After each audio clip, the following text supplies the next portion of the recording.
Τι κάνει το Rock the Block? Αναβαθμίζει τα σπίτια μας, τα σπίτια των κατοίκων του Εγάλεου,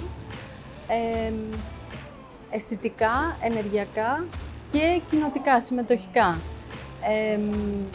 Η ιδέα είναι να εμπλακεί κατά βάση η τοπική κοινωνία, η δομή της πολυκατοικίας, που όλοι την ξέρουμε και έχουμε μεγαλώσει σε αυτή, για να μπορέσουν να δώσουν λύσεις μαζί με όλη την ομάδα των εμπειρογνωμόνων σε μεγάλες προκλήσεις που αντιμετωπίζουν όλες οι πόλεις.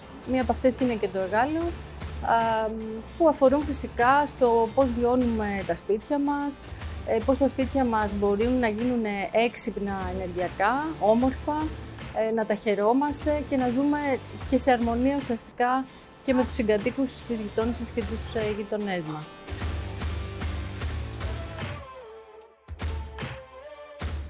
Έχω τη χαρά να συμμετέχω στην ομάδα του Ινστιτούτου Περιφερειακής Ανάπτυξης του Παντίου, στο έργο, συμβουλευτικά.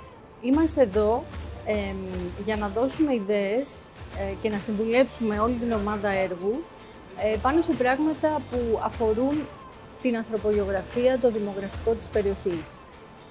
Γιατί ένας από τους βασικούς στόχους του έργου είναι να συμμετέχουν όσο το δυνατόν διαφορετικοί άνθρωποι. Το Εγάλεο έχει μια ευρεία κοινότητα διαφορετικών ανθρώπων, ηλικιών, με διαφορετικές ανάγκες. Κάποιοι έχουν παιδιά, κάποιοι έχουν μεγαλύτεροι άνθρωποι, οπότε η ιδέα είναι να εμπλέξουμε όσο περισσότερους από αυτούς γίνεται στο έργο και οι λύσεις που θα δοθούν για την ενεργειακά και οικονομικά προσιτή κατοικία να αφορούν όσο δυνατότερο περισσότερες και περισσότερους.